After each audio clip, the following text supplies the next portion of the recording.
listening to Radio Sputnik. Telling the untold.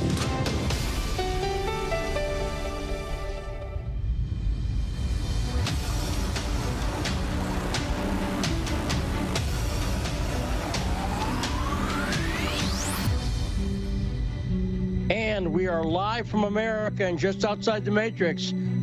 Lately, way, way, way outside the Matrix. It is time for the show that brings you the truth behind the headlines. I'm investigative journalist and pointing fool Lee Stranahan. This is the backstory. I only say that, Rod, because I actually pointed to the camera, and I think I overdid it a little bit. I may have thrown something, my arm, something like that.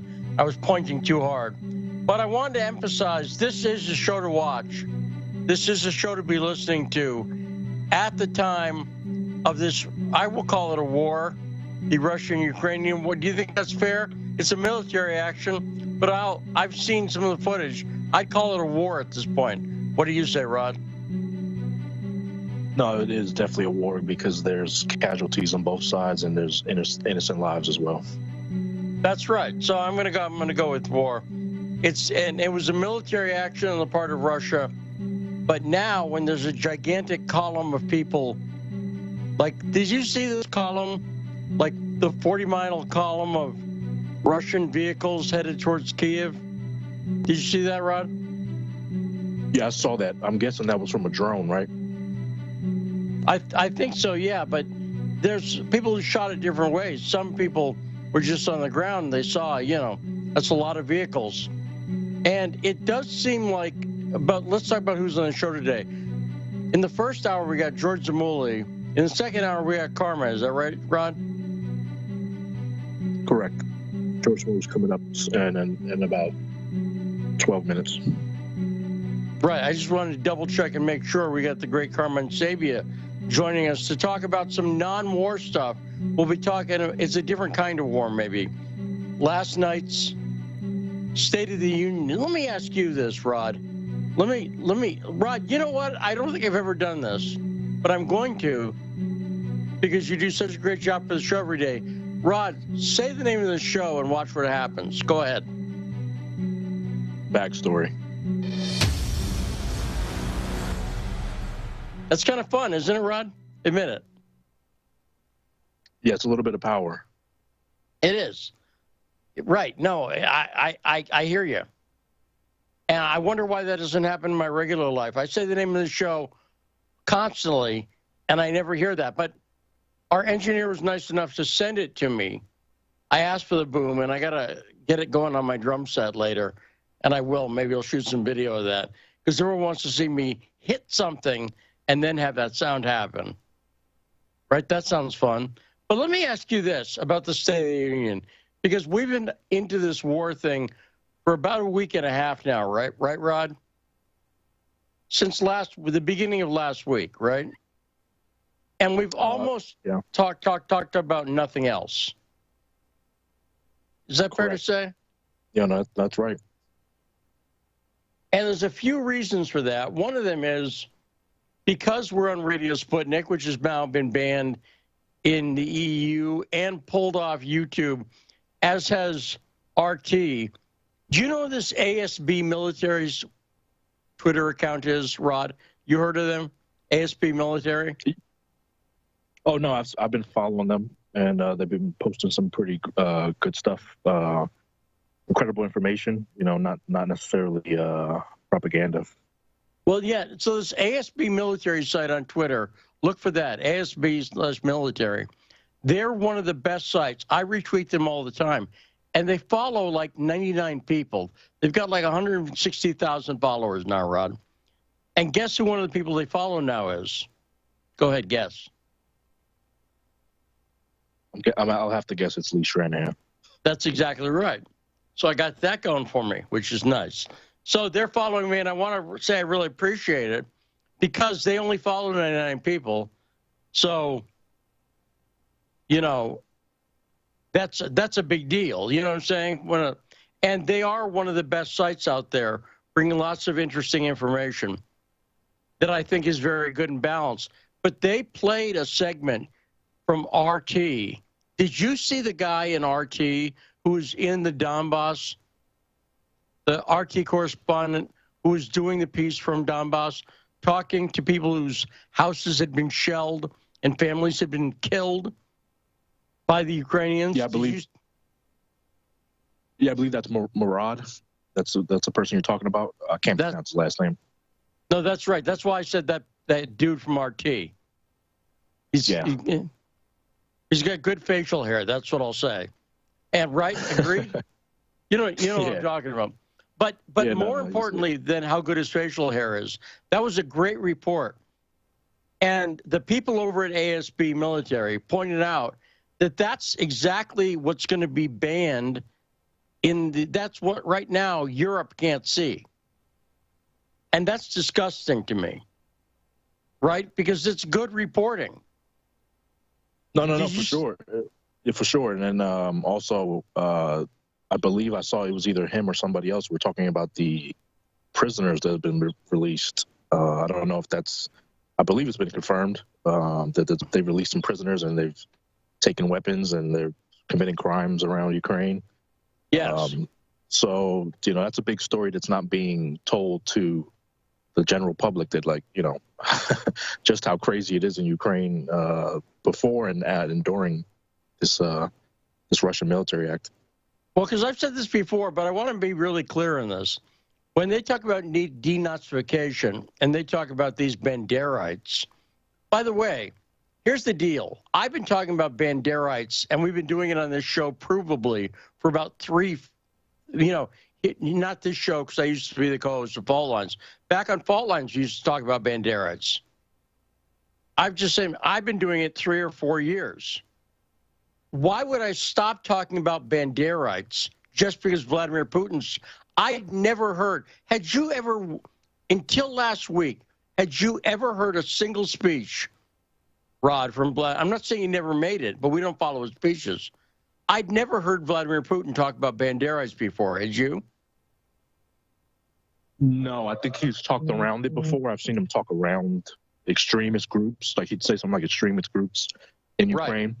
But now he's been naming them and saying Nazis and denazification. So he's been real specific and real clear. So these Banderites, let me point out something. So I did it was a fairly concise video for me, who's a ponderous mofo. But I did a video last night. I realized that there are 2 mistakes people make. They think that the argument is that either everybody in Ukraine's a Nazi or that just because there's only 3 Nazis, who cares? That's not the argument. The argument is that these Nazis got political power from the U.S. And I tried to explain this. Let me say this. The idea that someone's political power is commensurate with their numbers is ridiculous. Because if that were the case, any minority, I don't care whether it's black people or Hispanic people or gay people, anybody who's literally in the minority, like there's less of them. Here's what it is. There's less black people than white people. Right? Can we agree on that? Yeah, that's a fact. There's not as many. So that's what, if I say minority, that's what I mean. Literally. In America, you mean? In America. Yeah, in America, yes. But black people have figured out how to gain political power, even though they're a minority. So have Jewish people. So have, right? You follow me? Minorities figure out how to get political power. So your political power is not commensurate at all with your numbers. People, that's a complete fallacy. Saying there's not that many Nazis in Ukraine.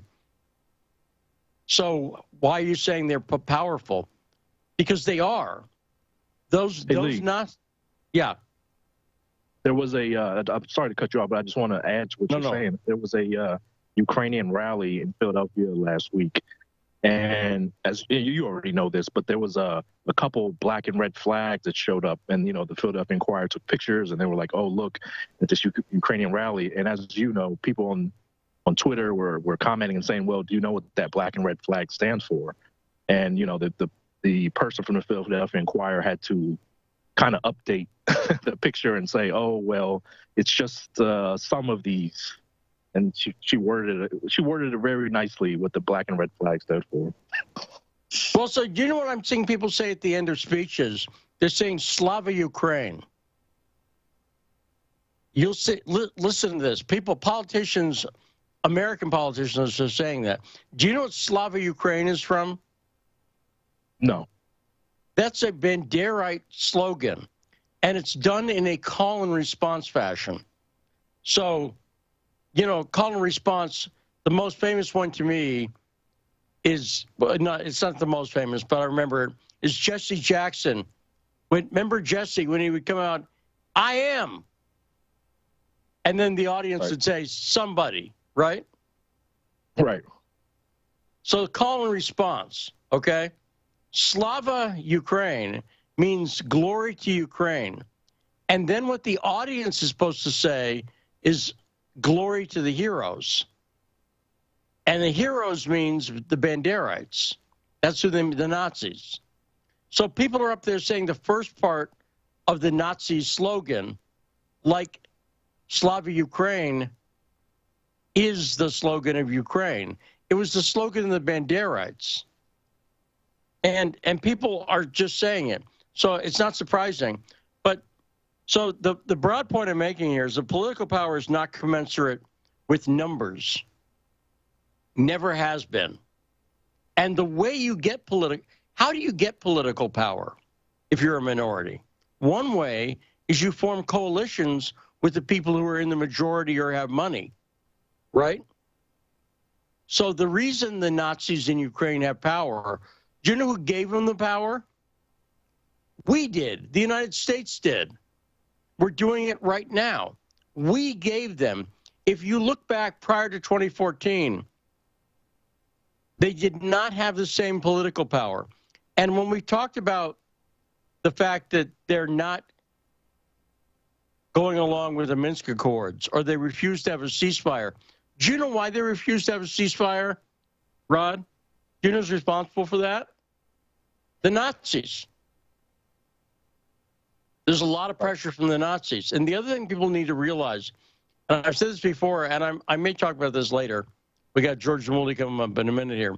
These are not your average Nazis who like to dress fancy and have fashy haircuts, right? That's not they're into the Nazi aesthetic. Okay? No. They're not cosplaying. Right. They're not LARPing. The Banderites were known. We had Jared Kappas on the show the other day. He talked about Jews would sometimes turn themselves into German Nazis rather than be captured by the Bandera. When you're a Jew in World War II and you opt to turn yourself into the Germans, the alternative can't be good. Does that make sense, Rod? No, that's an extreme choice either way. But turning yourself into the Germans is, I guess, the better way to go out, I guess. Right. That's what they thought. And that's because the Ukrainian Nazis were sadistic, the most horrible stuff you've seen in your life. It's awful.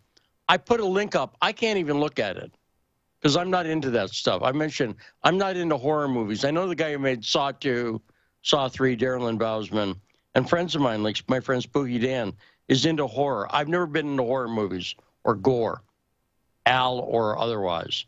But I'm not into that stuff, and I can't look. But there's a reason that the modern-day Banderite neo-Nazis are also sick, sadistic bastards who are crucifying people and hanging and burning pregnant women. That's because their heroes have been doing that forever. But let's talk more about what's going on with Ukraine and Russia and Europe. George Zamudi is joining us right after this. on the best damn radio show in the world. The show that proudly is against Nazis. There we go. I'm going to go out on a limb and say we're against Nazis here. So there. Actual Nazis. We oppose them. It's the backstory.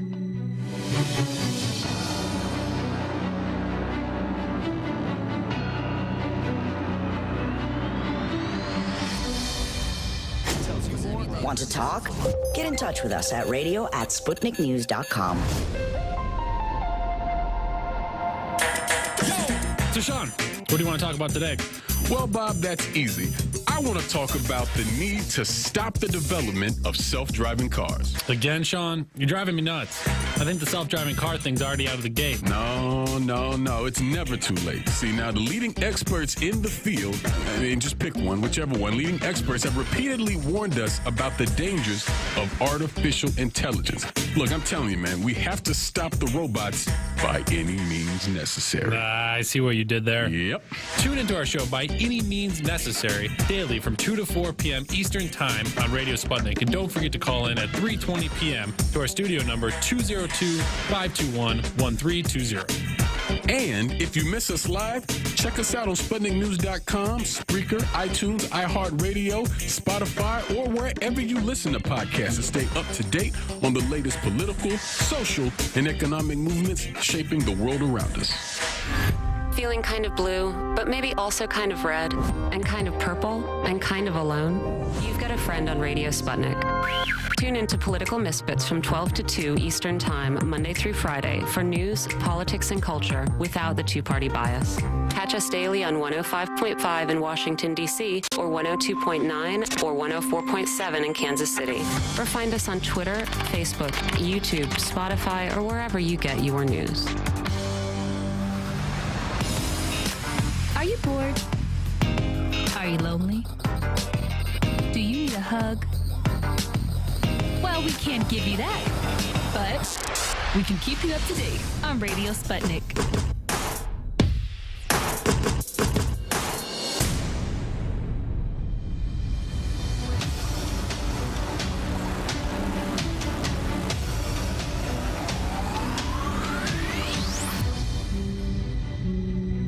We are back. I'm Lee Stranahan, investigative journalist. This is the backstory. Let me point out, now, by the way, we thought we were having George Zamuli on now, but we're having trouble reaching. And so while we're continuing to get him, 202-521-1320. If you want to call, 202-521-1320. If you want to call, I'd love to hear your opinion on what's going on. Now, it seems to me, Rod, also, we talked about this a little yesterday, that Russia is getting more. Now, let me say something. Did you see the footage? ASB military had it as well, of the precision strike on the TV tower in Kiev yesterday? Yeah, I saw that. First off, it was a very precision strike. I mean, you saw that. They hit the tower. And I couldn't have hit it with a baseball bat if I'd been standing next to it. But then I have eyesight issues. But here's what I want to point out about that. Russia announced that they were going to strike that target. And then the Ukrainian authorities didn't tell their citizens. So in other words, Russia gave Ukraine the heads up. Hey, we're going to hit that tower. And Ukraine could have said, hey, everyone, move away from the tower, I would say, because Russia says they're going to hit that with a missile. Right? Now, you'd think that Ukrainian authorities, if they cared about civilian lives, that's what they would have said, wouldn't you, Rod? Yeah, no, I would think that the Ukraine would want to protect its own civilians. But what we've learned is they didn't care. And sure enough, about half a dozen people were killed, 4 or 5 people were killed when those missiles hit. And that's on you, Ukraine. Sorry, that's on you. When Russia says we're going to hit this target, and they even explained why. And do you know what country did not? That would just hit stuff willy and nilly as the United States, Rod. We didn't give a lot of warning. We just did shock and awe. But this is disgusting on the part of Ukraine. And I'm not seeing the media, of course, take Ukraine to task for that. But I think they need to be taken to task, so I'm taking them.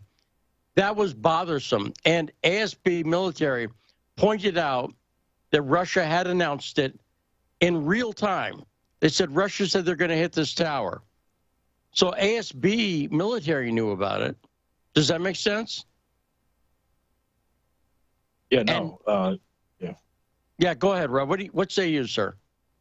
No, that's why I had read what Robert Bridge was writing this week, and that's why I had him on with you yesterday, because he was comparing how America goes into countries like Libya, Syria, Afghanistan, Iraq, and just levels the place. And if you compare it to the visuals that we're seeing for what's happening in Russia, I mean in Ukraine from Russia, I would say it's it's incomparable, because I think Russia's taking it really lightly. They're trying to give people chances to flee, and they're trying to take out their targets, not just target everybody.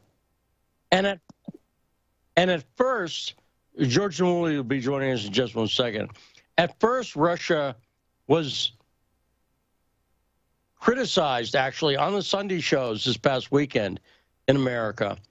And the generals, American generals who show up on Sunday shows, were talking about what a botched invasion it was, because they said Russia wasn't hitting civilian infrastructure.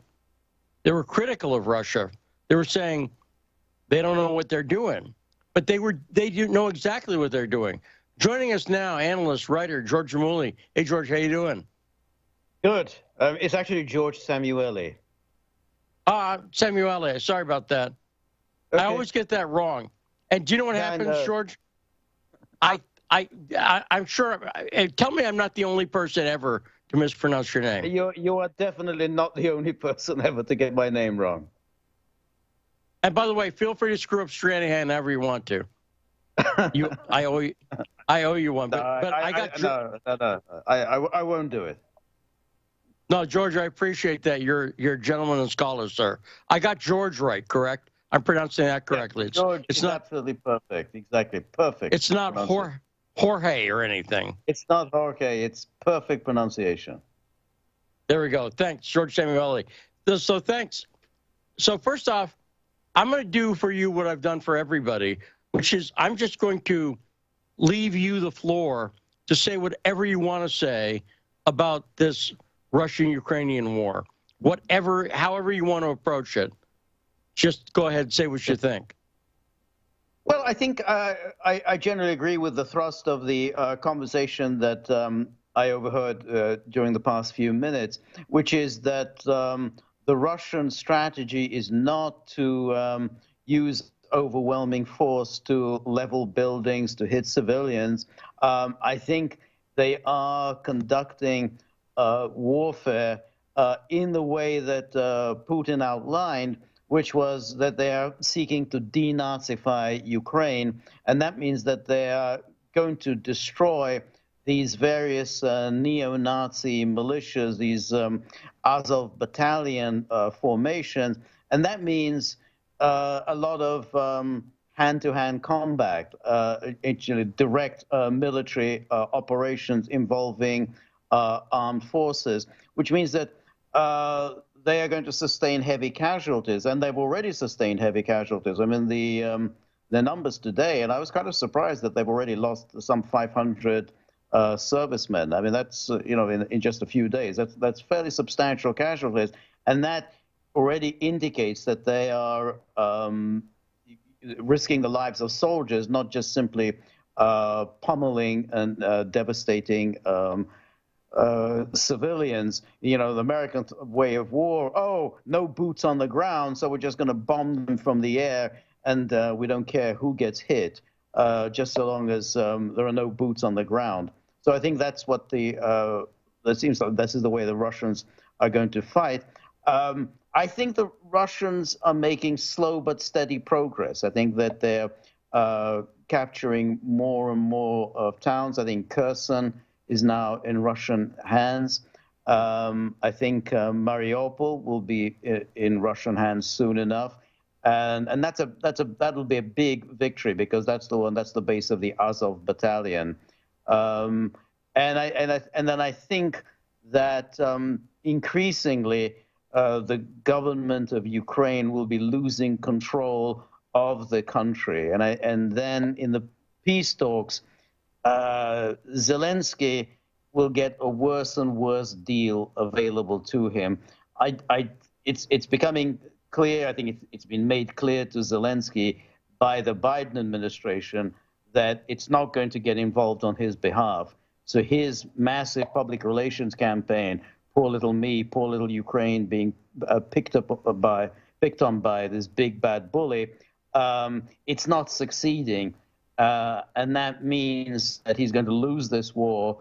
And given the sacrifices the Russians have made, whatever peace terms they're going to hammer out, they're going to make Zelensky pay for inflicting this on the Russians. Now, let me ask you, George, do you think, I'm going to phrase this in a slightly weird way, but my prediction is that Zelensky in about 6 months will have a wide variety of pubs and fish and chip joints to choose from. In other words, I think he's going to end up in this London. That's what that's my guess, complete guess. But I can see. What do you think? If I'm wrong, far wrong? No, Is that a dumb guess? No, absolutely not. No, I don't think you're wrong. I don't know whether it'll be necessarily London. I was thinking more that he might end up in the United States. So, for instance, at next year's State of the Union, yesterday we had the ambassador, the Ukraine ambassador to Washington, getting these rounds and rounds of applause from those dim-witted congressmen. So I can imagine, next year it'll be Zelensky himself who will then be former president of Ukraine, and that'll be that. I think then everyone will quietly forget about him. Because he's yesterday's news.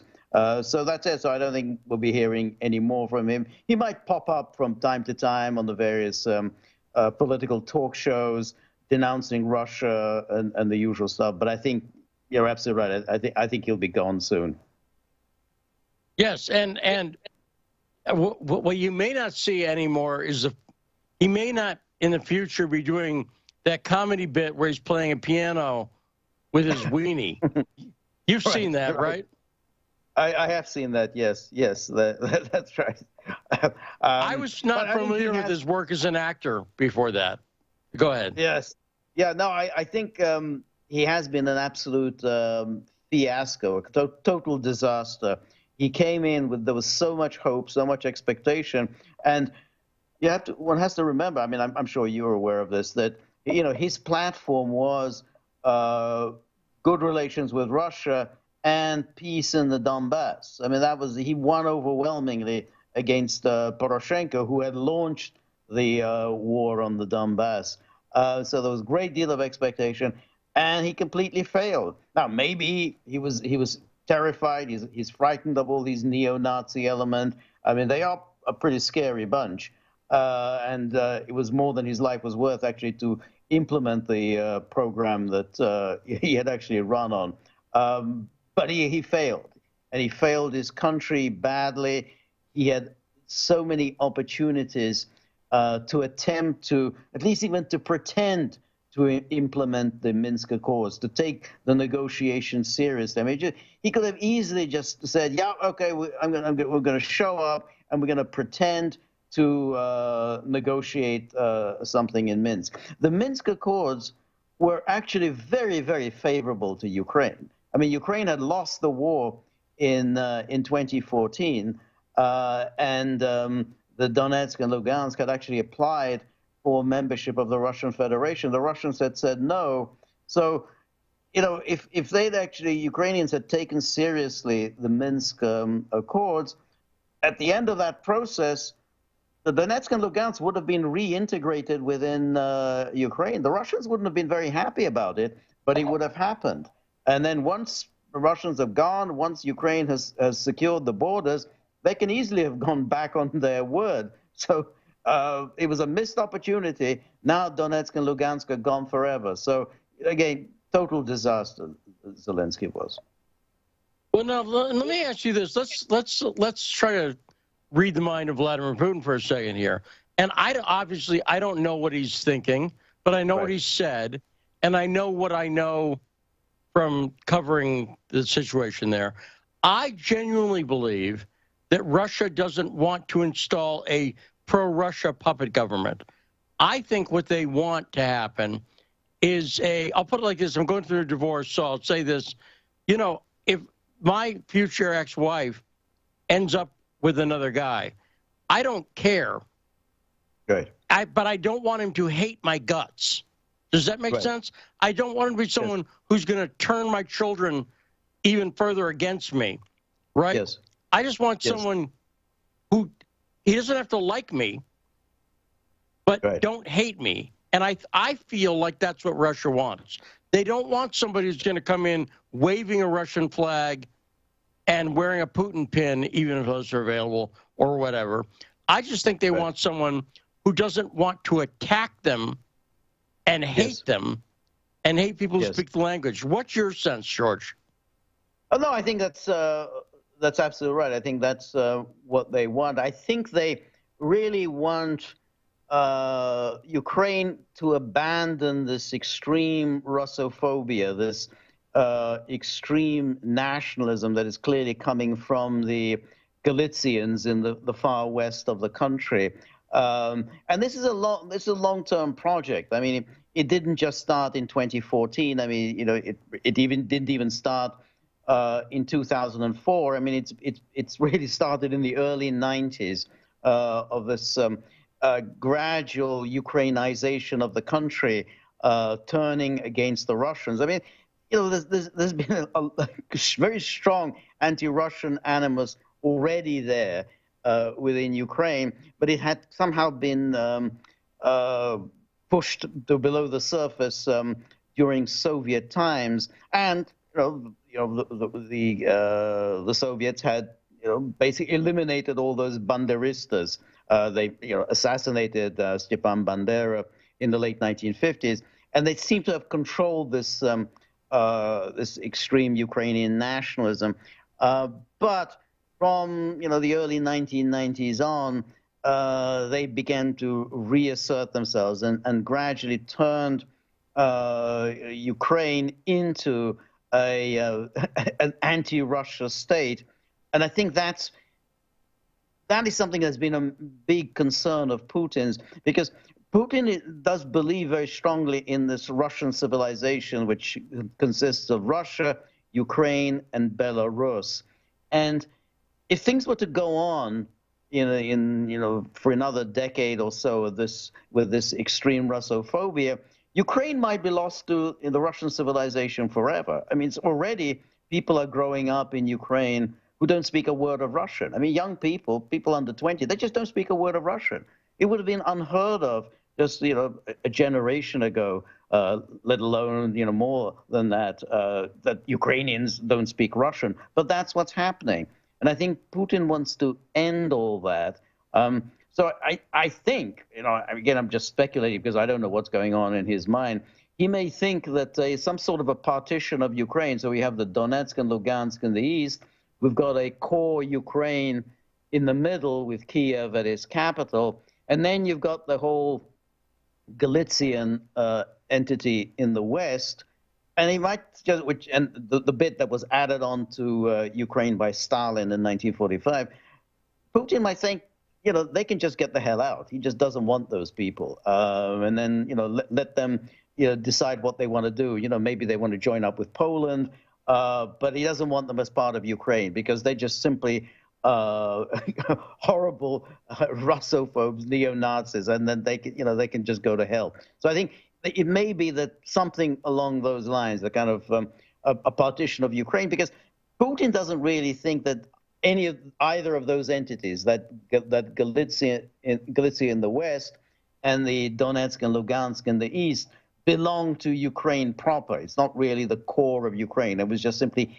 added on first by Lenin and then by Stalin, and therefore the Ukraine should just be that core with Kiev at its capital.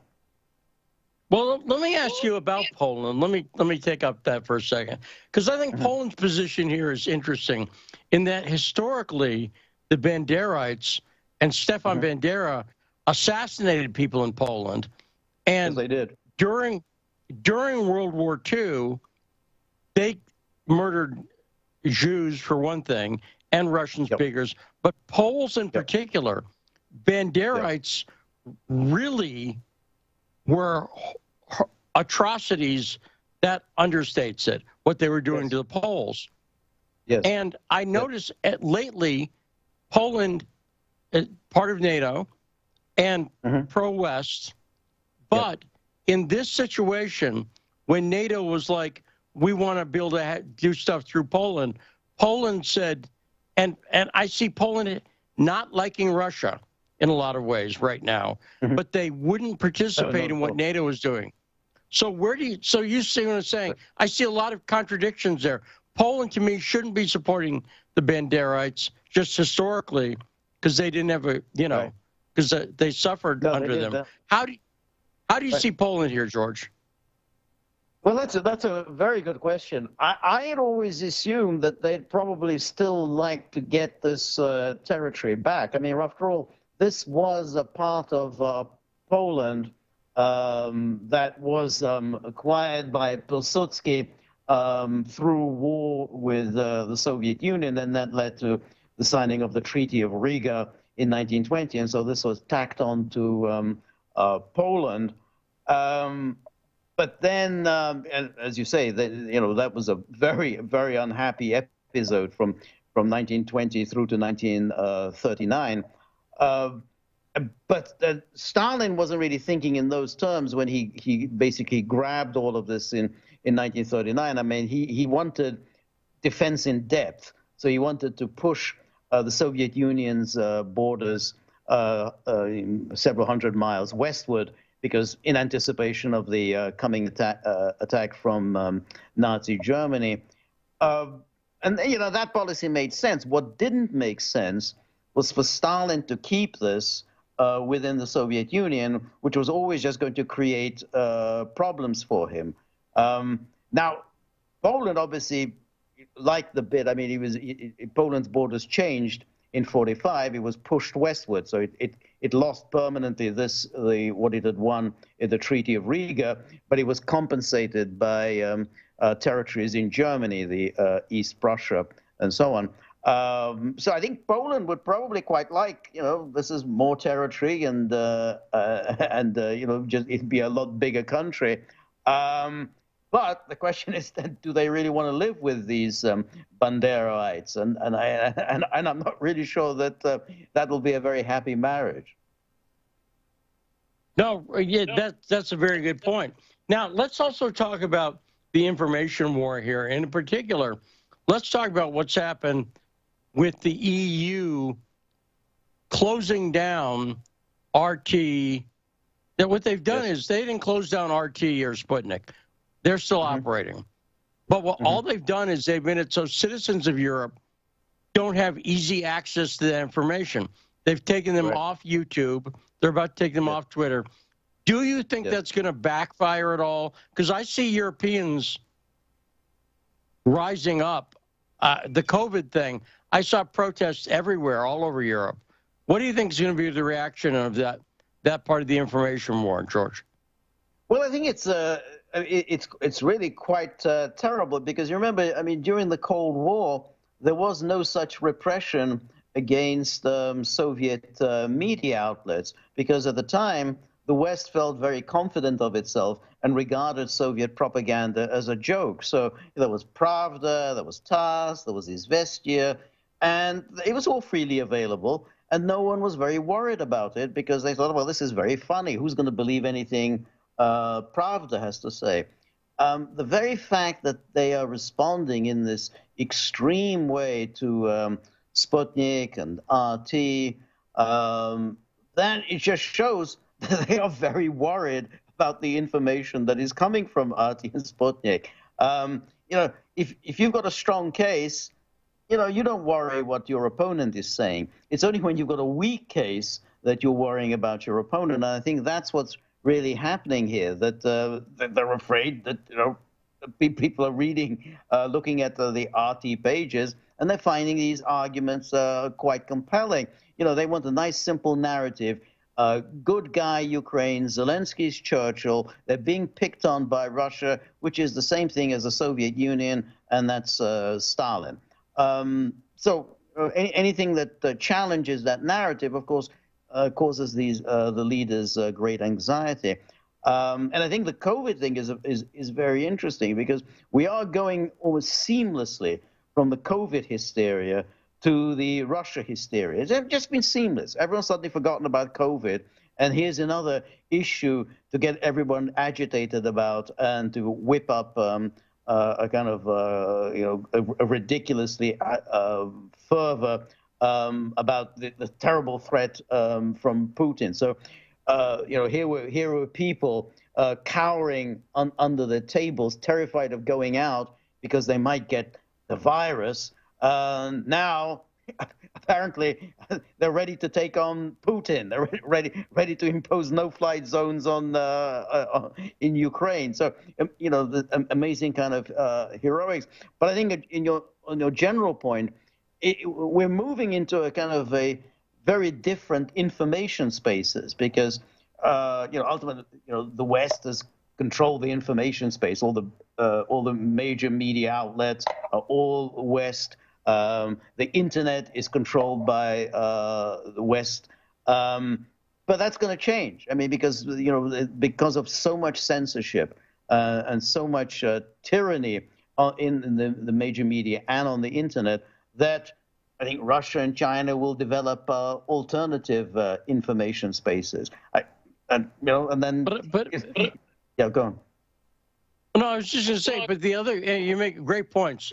But the other thing I see happening is that everybody in the world has now seen multiple narratives crumble that started out as, this is it. You have to believe in the United States, Russiagate, let's say, or the COVID-19 thing. And then over time, within a year or two, the story falls apart that the media was pushing and every politician was pushing. And I think you can see that once, and then you see it twice. I'm seeing people start to realize, hey, maybe this Russia thing, everybody's jumping in on it.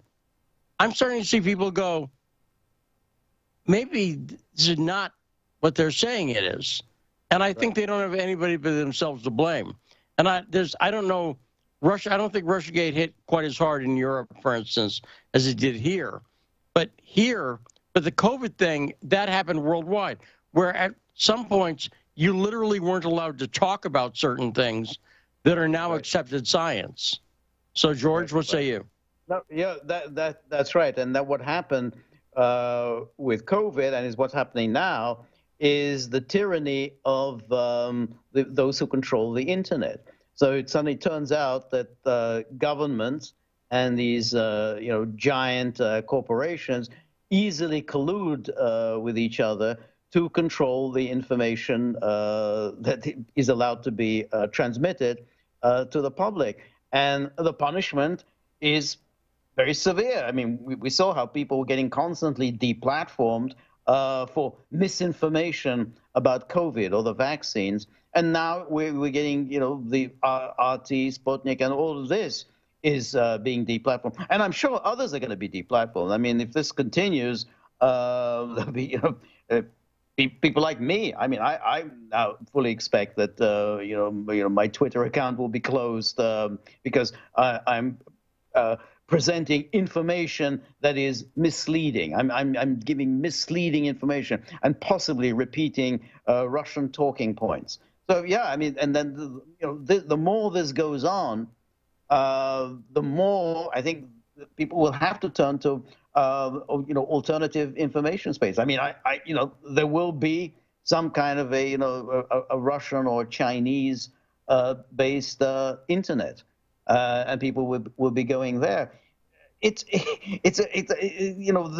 will be an even more drastic version of the Cold War. I mean, we're already kind of seeing the outlines of this new Cold War. You have different information spaces. You have different trading blocks. I mean, there may be almost a minimum now of any kind of commercial interaction between Russia and the West. Russia will just simply be, essentially move completely eastward, or develop the kind of autarkic system that they had in the Soviet era. So we're kind of moving into a very, very kind of separated worlds, even more drastically separated than during the Cold War.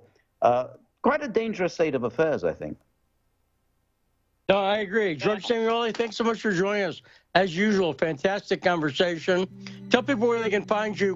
Would you recommend they go to your Twitter, or is that... Well, they have a Twitter account. Also, I do a podcast with Peter Lavelle. It's thegaggle.locals.com. We usually post a couple of podcasts a day, so people can join us, thegaggle.locals.com. There we go. George, thanks so much for joining us. Appreciate it. Always great to talk to you. We got more coming up, including your calls coming up right after this. 202-521-1320. This is where free speech lives on The Backstory.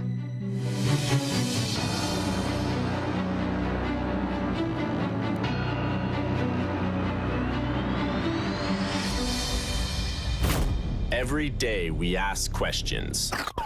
How is Facebook going to prevent suicides? Well, do you see this as being a human rights violation? Are the cows really stinking up the planet that much? To move ideas forward. A gravitational wave is a ripple in the fabric of space and time. I don't think the launch of the satellite proves anything at all. Where do good ideas come from? We connect with independent thinkers, hear their ideas, and create stimulating debates on real issues. The Dow is in a correction. As I said, commodities across the globe are collapsing. Why is that the case? Because we are in a global recession.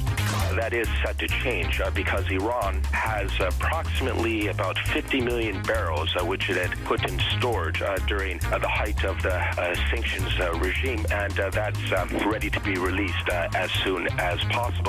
Where is the money? The super rich individuals and the world's biggest companies are able to hide money in tax havens. Is there a solution to the crisis? No, because I don't think anything useful has come out of any of the policy reform discussions with respect to financial reform. They give us answers we aren't always prepared for. What are the chances that the report would make the Israeli authorities to review their policies towards the Palestinians? Oh, probably zero. This recession will be even worse than it was in 2008. But that would be the nasty way for it to happen, But because of Guantanamo, the U.S. is no longer taking so many prisoners, so instead of taking prisoners, they kill people. A lot of people think that he's now unelectable and a bad leader. Wow, there's just so much information to take in. Pay attention, there'll be a test on this later. Taking notes. Welcome to the show. Wow, this is crazy. We're definitely talking sci-fi over here. From 20 years ago, people would never have believed this. Crazy times we're living in. I'm still trying to wrap my head around this story. This is a fantastic story. Yes, it is a fantastic story, and it's a worldwide problem. Welcome to the party.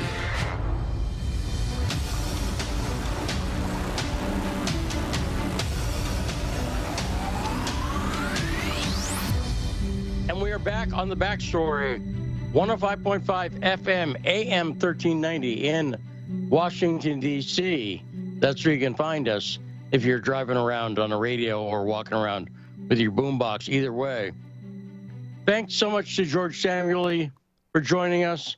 Always great to talk to George. You notice, Rod, the dude knows quite a bit. If I mention history or Polish history, he's just boom right there. You notice that? Yeah, no, he definitely adds a better perspective to what's going on. And like you said, Poland's kind of, they're not very friendly with Russia, but then in this case, they're not totally against what they're doing. I guess that's a good way to put it. And here's the thing. So I'm lucky. My job, I talk to smart people for a living. But my hobby, the thing I do for free, is I talk to dumb people on social media. And their arguments, whereas You talk to a guy like George or many of the guests that we have here.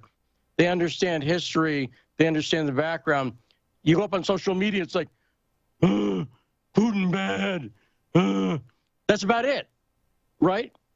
So it's sad, but really, they'll just say the stupidest things that show they don't know anything.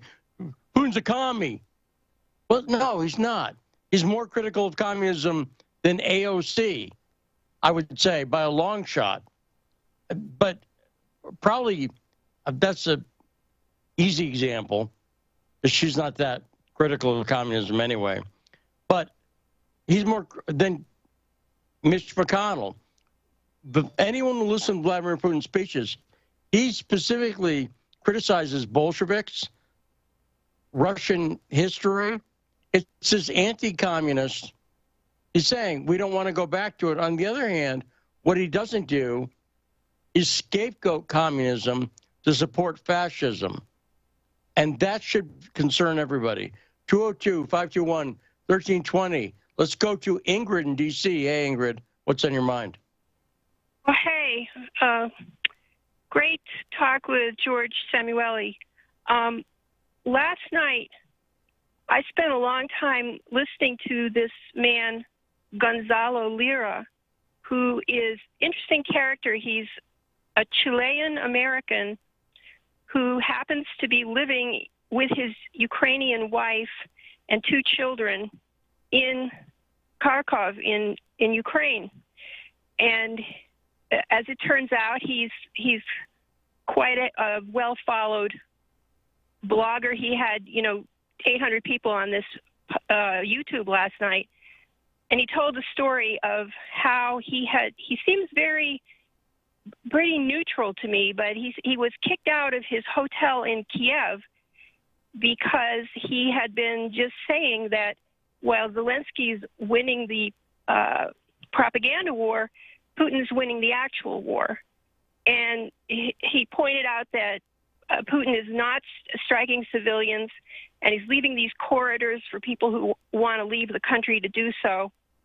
And just to emphasize this point, after he got kicked out of his hotel, he wound up taking the train from Kiev to Kharkov. And so he's back in his apartment with his family, with electricity, with lights, with internet, and with food in the refrigerator. And he went on to explain his evaluation of what Putin is doing, which is a cauldron operation.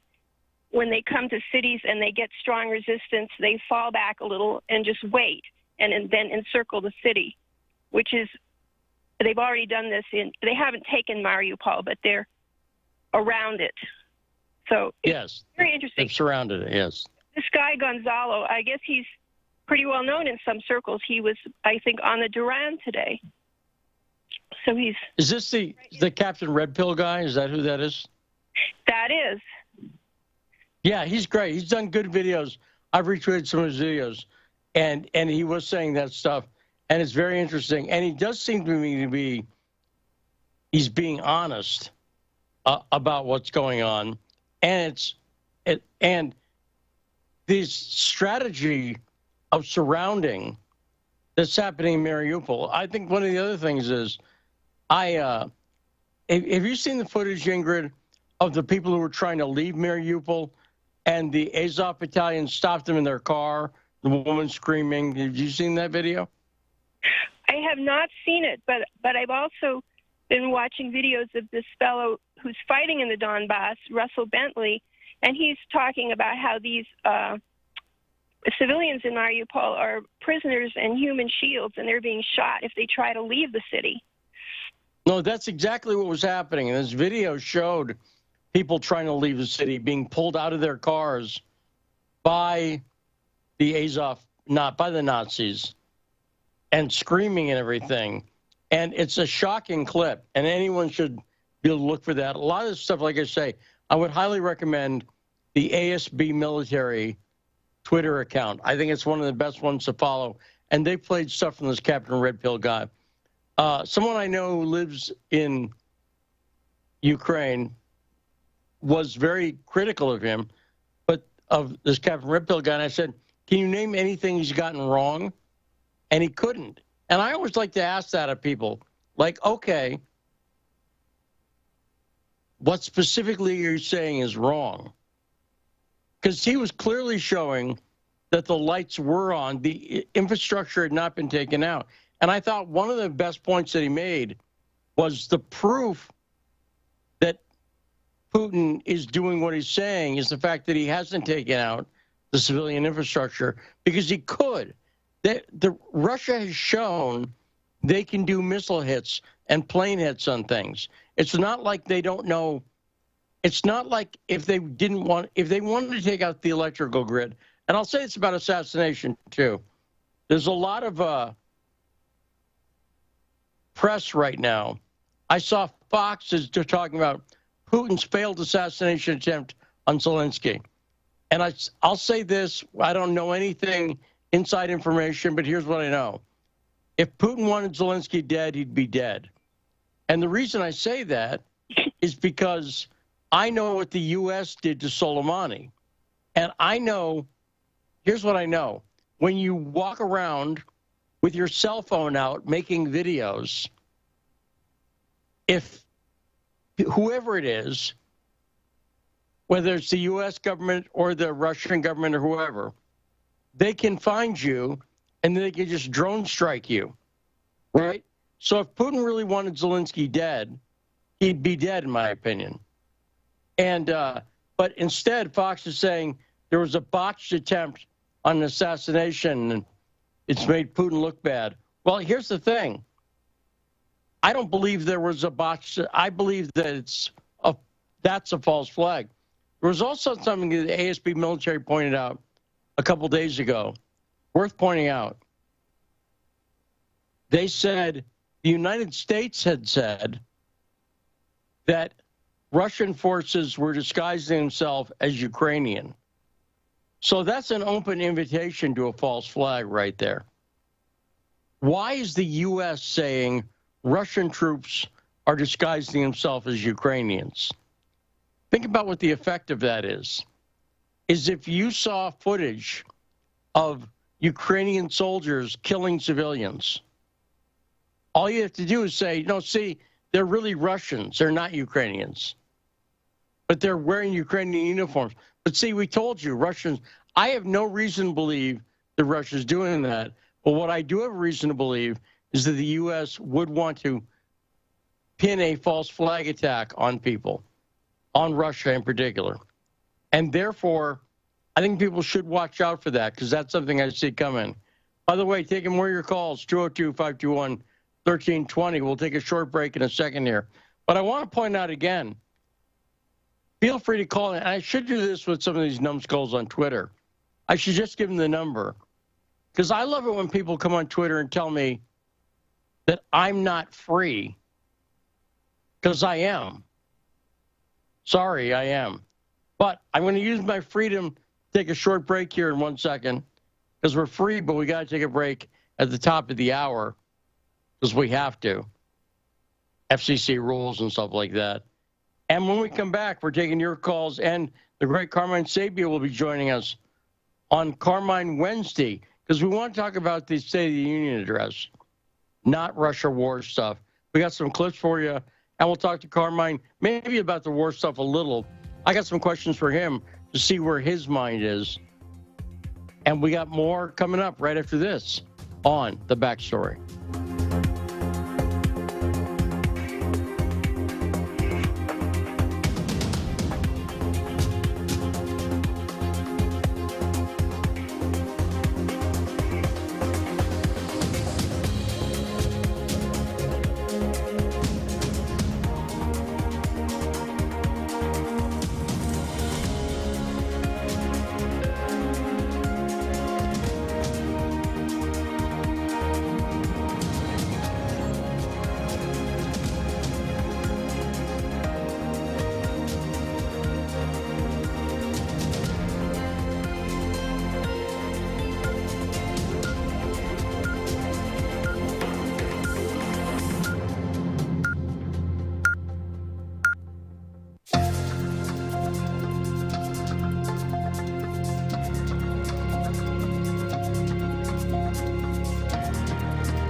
listening to Radio Sputnik.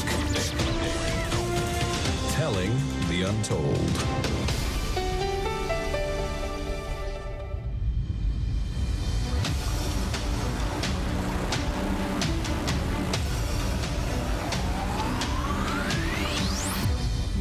And we're back live with the show that brings you the truth behind the headlines.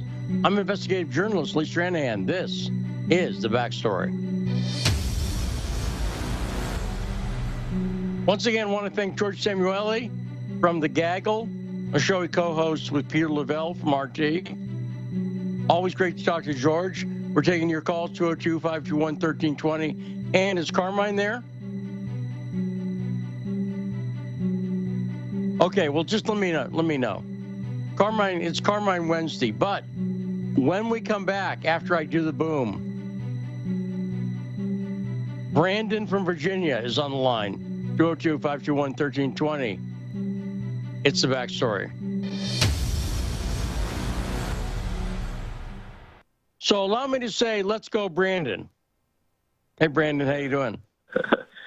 I'm doing good. I just wanted to run something by you. That can't have been the first time you've ever heard that joke. It must be tough to be named Brandon right now, is it? Be honest.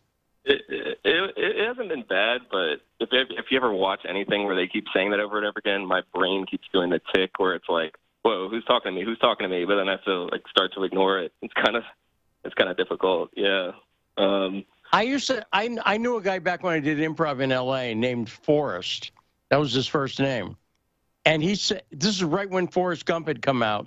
He said, I used to have a good name. You know what I'm saying? Because he just used to be a guy named Forrest, kind of an unusual name.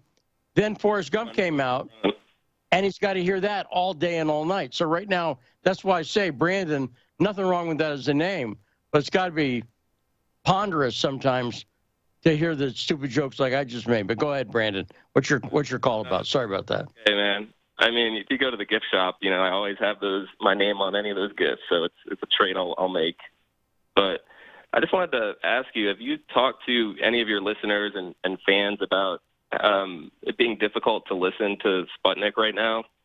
Because I was listening to By Any Means Necessary on the app. I have it on iPhone, and it was completely fine. And then after your show came on, it started getting all choppy, and I just thought it was kind of a glitch or something. Closed the app, restarted it, and then I couldn't hear anything. So then I went to the website, tried that. It didn't work. I turned off my Wi-Fi, tried my cell phone, didn't work. And so I was like, okay, that's kind of weird. Let me try the radio. I tried the radio because I'm in the area, 105. First I tried the AM. I wasn't getting anything. And then I tried the 105.5, and I was getting you. It was pretty clear, but whenever you were talking, it would keep coming in and out.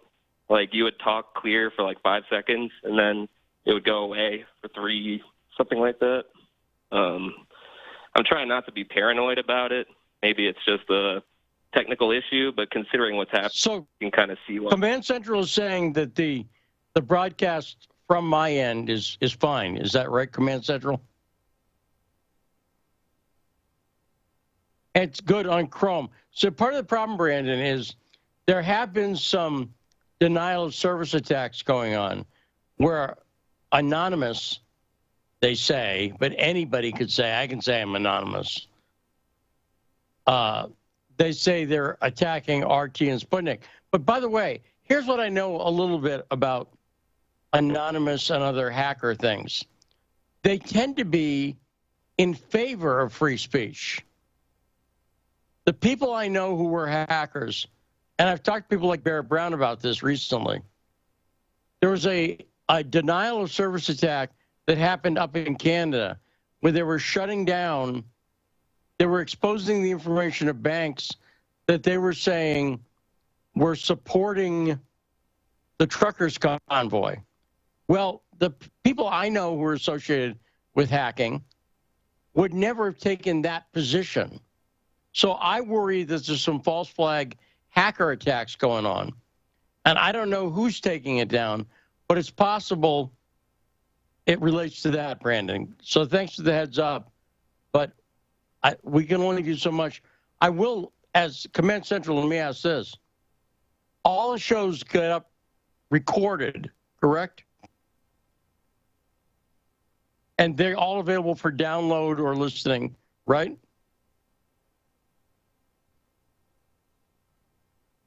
Oh, did we really? So I'm being told that Sputnik in general was taken off Spreaker. Spreaker's Spreaker, a German company, or shall I say, Spreaker? Is that the way it's pronounced? Possibly Spreaker, but Spreaker is apparently taking us off. Taking RT. Now, do you know who's not going to take us off? Is this company Odyssey? Odyssey, they were asked to remove RT, and they said, nope, we're not going to do it. We don't care about politics, and we're a platform, so we're not going to censor people. And so I immediately signed up for Odyssey, and I'm going to hopefully get us on there very soon, including the live broadcast, because Odyssey said explicitly, no, we refuse to censor people, unlike Spreaker, which has apparently done that. So F you, Spreaker. Seriously, shame on people. And by the way, notice that people, when they were talking about censorship for Joe Rogan, and it was a threat of censorship. I want to see people, if you're free speech, you should be talking about why Slovakia wants to put people in jail for 25 years. 25 frickin' years in Slovakia. Or in the Czech Republic, 3 years.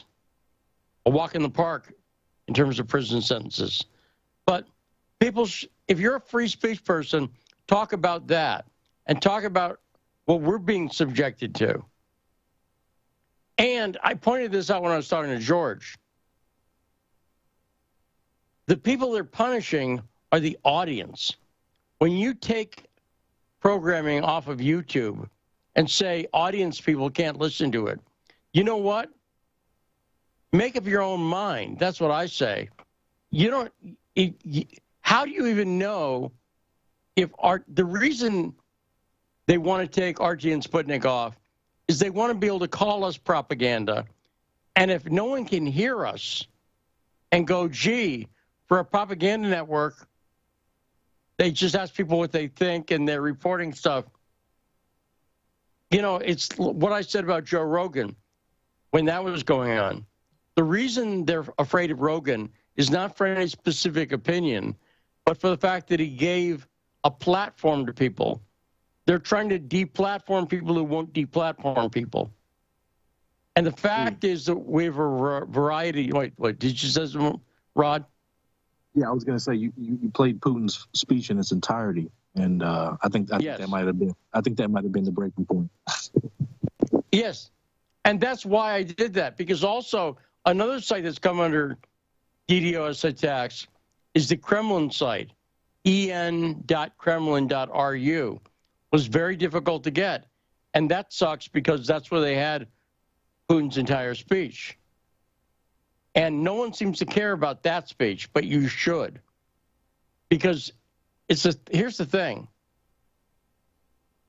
This is not about pushing a particular point of view. If you don't agree with Russia going into Ukraine, okay, that's fine. Call in 202-521-1320 and say it. I don't care. I'll tell you my opinion, which is, and I've thought about this. All I'm doing is being 100% consistent with the positions I've taken for years. I am not. Did you say Carmine's on, by the way? Okay. Wait. Who's up next? Okay, let's do it. Because I can't see chat easily right now. Sorry about that. Yeah, thank you. Let's first go to Greek Mitch. Mitch from Greece. Hey, Mitch. Long time no talk. What's on your mind? Long time no talk. Lots of things. Brandon covered me in part. there's a problem with listening to you on the web, and I've tried different sites. Okay. You tried a Chrome browser? No, I'm using Mozilla, but it's not a problem with the browser. It's just that several sites that rebroadcast Sputnik, it's spotty, it's choppy. So he's correct. Brandon is correct. He's not imagining it. The same thing is happening. No, I believe he's not imagining it, yeah. It was not. There's just nothing I can do about it right now. One little thing that I've got to talk about this thing. You were saying it. The person who's hurting the most when you cut down on a forum of information is the listener. And I don't understand why that bastion of freedom and democracy, Facebook, took down Sputnik Greece from there. Now, it's not that Sputnik was a great resource of information. No. They were as bad as everybody else. In fact, they were so bad that I was thinking about sending them my resume. But it was... Because you thought you could be hired someplace bad, is what you're saying? You figured if they're bad, I'm perfect. Is that what you thought, Mitch? Go ahead. Yeah, I mean, it's like, why not? They are trying other people who seem to be kind of like less than perfect. Why not me? Because I was looking at the headlines, and it was a fun thing going on Facebook and writing comments underneath them. And there were lots of people that were doing it. It's a little bit of trolling. It's a little bit of exchanging information. So they took the Greek Sputnik off Facebook. I'm furious about that. Last thing, von der Leyen, European Union, that horrible woman, the commissioner of European Union, who's talking about freedom, and she's responsible for taking RT and Sputnik of many fora in Europe. Why? Putin is right when he's talking about denazification of Europe.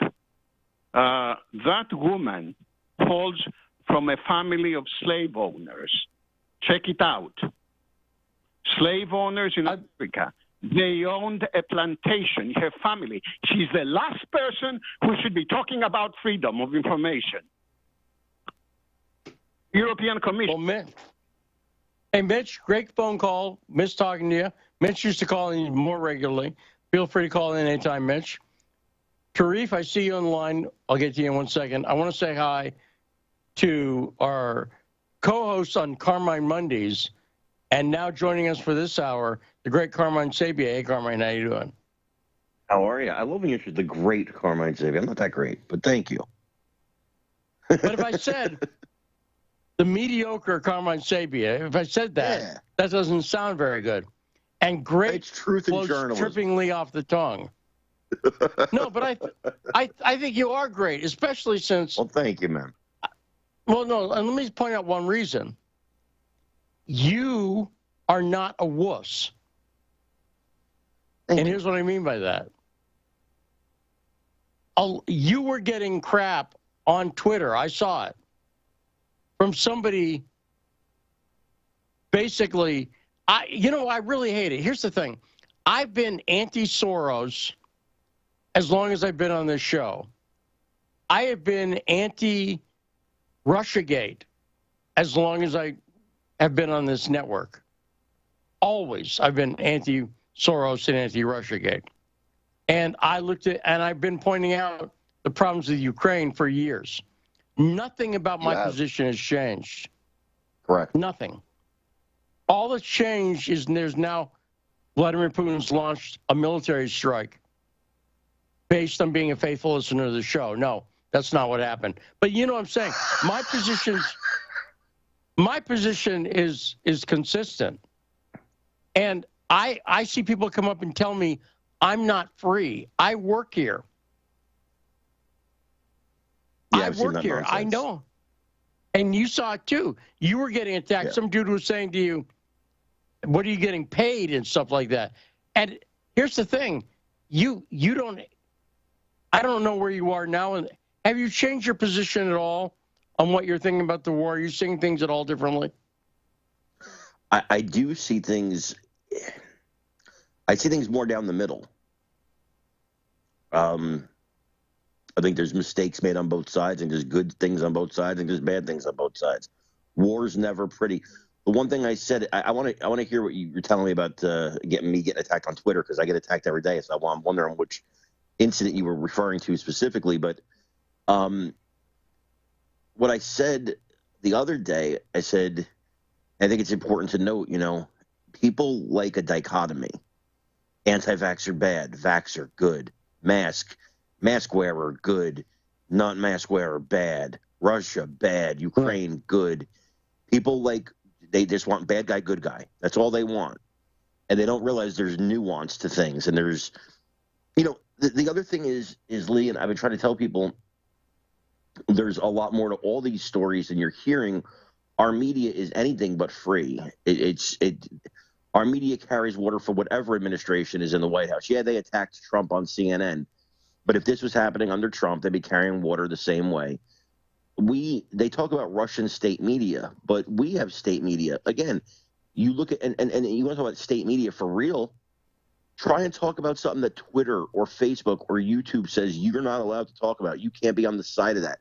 You can't say that a sitting congresswoman was suspended from Twitter because she said women's sports are for women, not men pretending to be women. They suspended her. What did she? That's an opinion. That's an opinion. You're shutting down opinions? You talk about being a free speech platform, which, by the way, you're a private business. You could say we're not a free speech platform, but you say you're a free speech platform, and you're not. Right now, Facebook is dropping the hammer. For instance, we, as a reporter, we've had meetings about this where I work. We're like, we better make sure that anything we write about Ukraine and Russia is straight, the facts, right down the middle. If we even appear to be pro-Ukraine, or especially if we appear to be pro-Russia, Facebook will drop the hammer on you. You'll be depersoned, deplatformed, wiped out, eliminated. So you can't even. I can't believe you're still on Twitter. I can't believe. Is this show still on YouTube? Yeah. Well, yeah. Although the Monday episode was taken down where we talked about censorship for some reason. In the middle of the show, people were listening on the Backstory Radio channel, and suddenly the show vanished while they were listening, Carmine. Unbelievable, man. Unbelievable. Yeah, it's astounding to me. It is disturbing. I want to make sure we get to callers. Then I got another question for you in this. Then later in the half hour, at the bottom of the half hour, we'll be talking about the State of the Union address and talking about non-war stuff for the first time in like a week and a half here on the Backstory. But Tarif, 202-521-1320. Hey, Tarif, what's on your mind? Thank you, gentlemen, for taking my call. I have 3 comments. My first comment is this. They have a video posted that it seemed like either the Spetsnaz or the Chechens captured some neo-Nazis. And among the neo-Nazis, it looked like they had some Islamic terrorists with them. And that's what it looks like. It appears to have some Islamic terrorists working with them.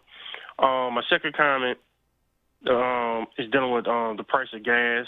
Is at $2,200 in Europe per cubic feet, and $114 per barrel of oil. It's rumored if Russia strikes back, they might take 10% of the oil off the market, which might push the price of barrel of oil from $100 to $200. That will basically affect the world economy, especially in the West. My last comment is that you have some sane people in the Pentagon and also in NATO, but you have some insane people that's in Europe and United States that don't know nothing about no combat or geopolitics. They're pushing the U.S. to confront Russia and Ukraine because now they're afraid that China is taking note of this, and China might one day want to make a move on Taiwan, not knowing if China do that, and that means the U.S. will have 2 open fronts with 2 major powers. NATO, they probably just back away somewhere. They ain't going to deal with China or Russia, but U.S. will be stuck. We have to fight Russia and China all together. That's what I have to say today. No, great point, Sharif. And I'll tell you, I'm going to give myself credit for something here, Carmine, because I do that, because I am my own PR. I mentioned yesterday, I was talking to Robert Bridge in Moscow, and I mentioned, do you know what I was thinking about? Most of the sanctions aren't really going to hurt Russia that much, the average person. But I was thinking about the ruble dropping, where that would affect things is if you were buying a cell phone, because a lot of cell phones come from the U.S. via Apple and the iPhone, right? But what I said was, do you know much about Huawei, Carmine? Yes. Enough. Do you know much about? Okay, but do you know anybody who owns a Huawei phone? I do not. So when I was in London a couple of years ago, I was in... Do they even have them in America?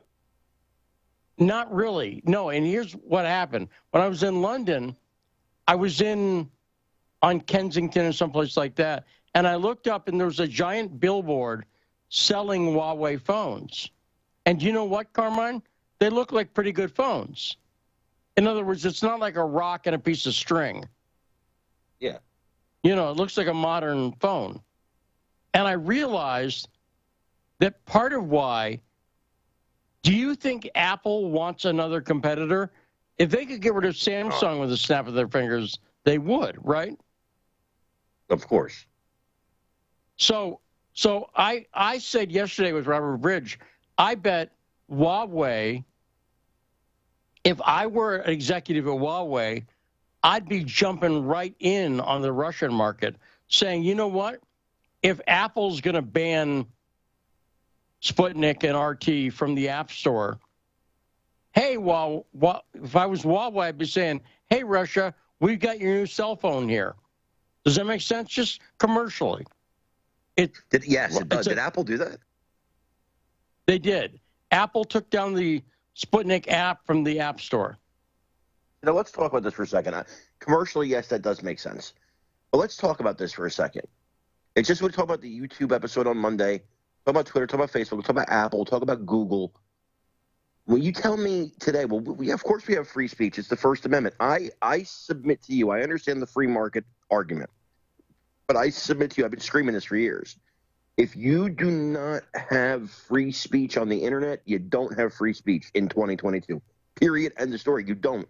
And the fact that some people in California, USA, basically in one city, are controlling the speech of the world should terrify the world. Let me ask you a question. The fact that one city in the United States controls the speech of the world, why is the world not teaming up and put sanctions on us? No, right. Well, I'll tell you, I was thinking this about, let me talk about this, and I'll get to you in one sec, Brave, because you bring up an interesting point, Carmine. I was thinking about this, about the 2014 Maidan coup, okay? Now, Ukraine is not Kiev. Does that make sense? There's lots of different sections, in the same way that the United States is not San Francisco, right? San Francisco is a city in the United States, but it's not the whole thing. And up here in South Dakota, where I am, and maybe even in Newark, where you are, people think differently about issues. So I want you to think about this. There was a coup in 2014 because people protested in one city in Ukraine. And what I'm getting at is they have the election. When they elected Yanukovych, it was a nationwide election. So people in eastern Ukraine got a vote. They didn't get a vote in that coup. Does that make sense? Yeah, correct. And so what I'm saying is it's interesting. It's inherently anti-democratic. That coup was saying basically the people who show up to protest get to determine who the president is. And that's Imagine not that the on way January it works. 6th. Imagine how that worked on January 6th. And people weren't even saying that. They weren't saying they weren't saying we're going to determine the election. They're saying we have questions about what's going on. And you can't have those questions now because, again, big tech will shut you down. So you're talking about, Silicon Valley controlling speech. Well, in the same way, I've been thinking, what happened in Kiev? Imagine how that looked to other parts of the country. It's perfectly logical to me that Eastern Ukraine, who voted for Yanukovych, sees the guy that they voted for fleeing the country because of a coup in a part of the country that they don't live in, and have some questions about that. You follow me? Yeah. So I was just thinking about that. It's kind of weird that it was so centered that nobody in the Western press has brought that up. You don't see any think pieces in CNN or Ukraine or New York Times or anybody saying, well, Ukraine, this was anti-democratic, because it was. 202-521-1320. Hey, Brave. Who was anti-democratic? Of course it is. Yeah, but you don't hear. You're hearing that you're saying it, but have you seen anybody even on Breitbart or Daily Caller or any of those sites say that, Carmine? No. Right, I haven't either. Okay, 202-521-1320. Brave, what is on your mind? Hey, what's going on, guys?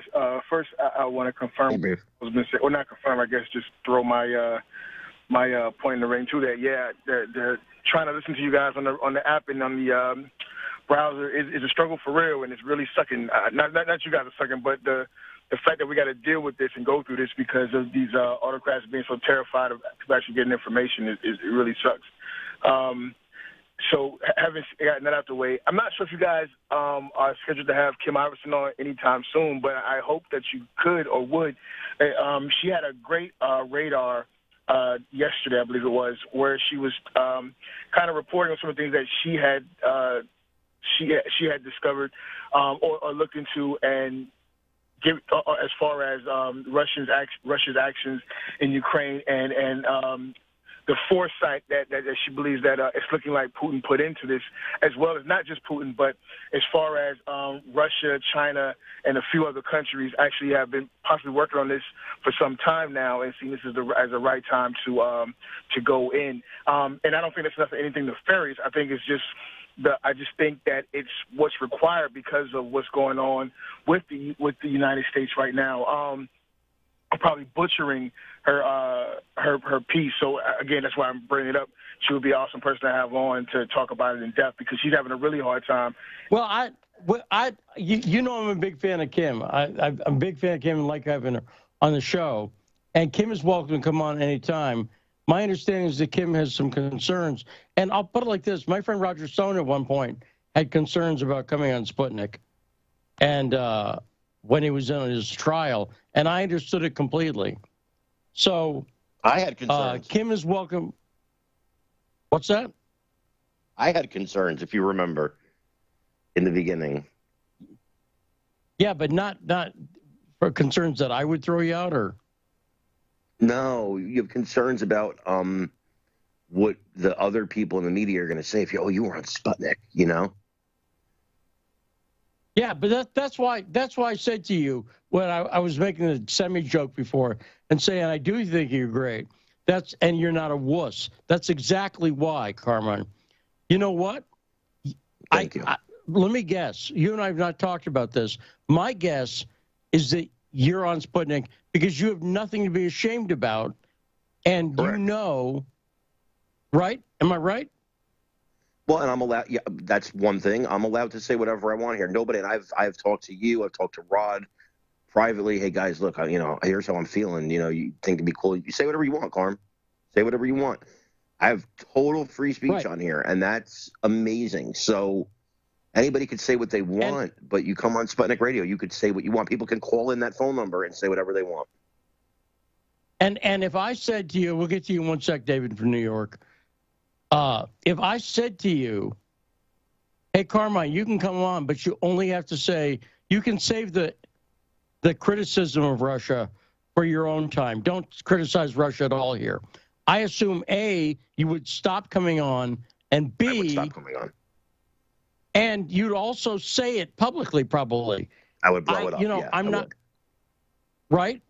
And by the way, I would encourage you to. Does that make sense? Absolutely. I mean, you know what I mean? I wouldn't bury you. I would just say this is the policy of that radio station. But the fact that, you know, again, we're allowed to come on here and have, honestly, more free speech than, again, I'll say it again, than Silicon Valley gives us. So these people pound their chests about free speech, but they don't really believe in it. They don't really believe in it. Because I wouldn't go after somebody if Tucker Carlson called me one day. Well, not that he would, but you know, we've talked before a little bit, but he's not calling me. But if he called me one day and said, Lee, I heard you're critical of me because I never bring up Genie Energy. Here's the deal, man. I can't talk about it because Rupert Murdoch's on the board, and I got a family to feed, and we got a big mortgage, and lay off. You know what I would do? I'd lay off because the guy was being honest with me. So if I called you, Carmine, and I said, you know what? They told me I have to be pro-Russian, pro-Putin. And you know what? I need the job. So do me a favor. I respect it. Right. And you wouldn't attack me necessarily for it. Correct. But you wouldn't have to participate in it. Correct. Right? Correct. Exactly. And that's always the thing. I never begrudge anybody for having, like Tucker does not take the position I would take on some issues. And I think it does have to do with the fact that he works for Fox. I can handle that. Because as people go on Fox, he's one of the most honest. And you've heard the phrase, the enemy of the good is the perfect. Right? The enemy of the good is the perfect. Yeah. In other words, I don't require that somebody, right, I don't require that. But on the other hand, there's some things you don't need to participate in. But even though there's some pressure, the reason I say you're great and I respect your bravery is that you're not doing anything above and beyond. You're doing what I would expect, honestly, and I think you would too, what I'd expect a journalist to do, which is, you know what, I'm going to go on and stay my peace. And also have an open mind. Have an open mind. Be willing to be wrong. You have to be willing to be wrong. And be willing to learn from people who know more than you about something. That's very important. Indeed. So I make it for that by never being wrong. When this whole Ukraine-Russia thing went down, and one of the first pages I go to in the morning is your Twitter feed. It's on my list of people I want to hear from about the crisis. And I tell you, there's just something that sticks in my craw when I see where the neocons are all backing. It's just I'm concerned that they want World War III. I'm concerned that I'm right now concerned that the West is actually itching for World War III. That's my deeper concern right now. I don't think Vladimir Putin is crazy and wants to. Yeah, I'm going to take on the world. I don't think that's what he's saying. And David from New York, I'll get to you. What we'll do is we're going to take a break. Then we'll come back. We'll take David from New York. Then we'll talk about, we got a lot of clips on the State of the Union. Let me ask you one more question, Carmine. Sure. You must have seen that blonde MP from, if I say a blonde MP, it's not a dude. I'm just saying at that point, you can tell I'm talking about a lady. Right? Yes. So did you see the blonde MP from Ukraine who's talking about fighting for the New World Order? I think I mentioned it on Monday, didn't I? No, we talked. Yeah, So you have how bad a move? How bad a move was that for her to say that on Fox? Correct. And let me tell you something. If people think, well, she didn't mean it that way. Let me tell you something. There's plenty of video of leaders all around this world making slips like that. It's not an accident. It's not an accident. The one thing I always said about Putin, I'm not taking sides on the Russia-Ukraine thing, but the one thing I always said about Putin that I liked is I always felt like he's the anti-NWO guy. He is. And that's what I say. He is. And people are like, well, he's not perfect. Well, the enemy of the good is the perfect.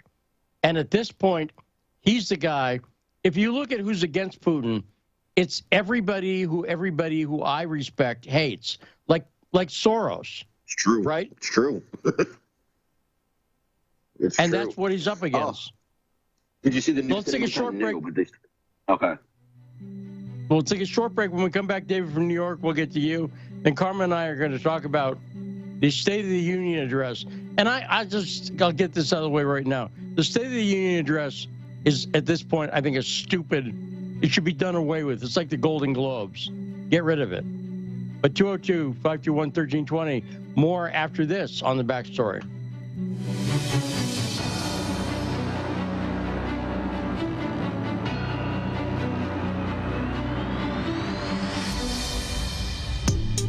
Stuck in traffic? No problem. Stay informed. Stay tuned to Radio Sputnik on 105.5 FM or 1390 AM in the Washington, D.C. area. Need more?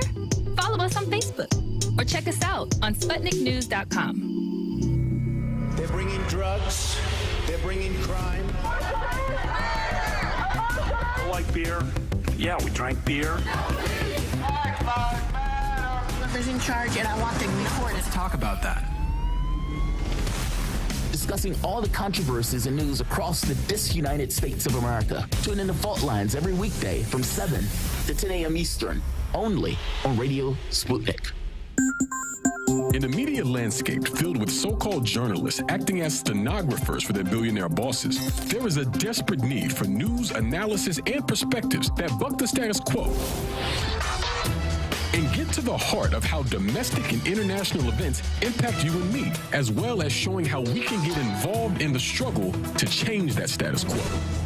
Check out By Any Means Necessary on Radio Sputnik, Monday through Friday from 2 to 4 p.m. Eastern, to hear the stories and voices that mainstream media refuses to tell you. And join us as we connect the political, social, and economic movements shaping the world around us. That's By Any Means Necessary, Monday through Friday at 2 to 4 p.m. Eastern, right here on Radio Sputnik. Hi, I'm political analyst Garland Nixon. And I'm political scientist, author, and nationally syndicated columnist Dr. Wilmer Leon. We're the co-hosts for The Critical Hour, airing Monday through Friday from 6 to 8 p.m. Eastern Time here on Radio Sputnik in Washington, D.C.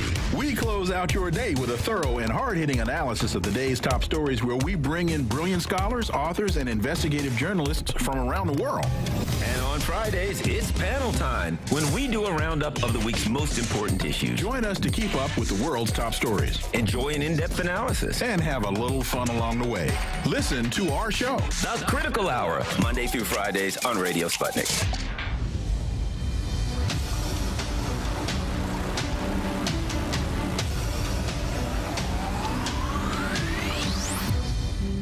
And we are back on the final half hour for a Wednesday. We're halfway through the week. And tonight is the night, by the way, that I do my show with Jason Goodman on Patreon. It's called High Dive.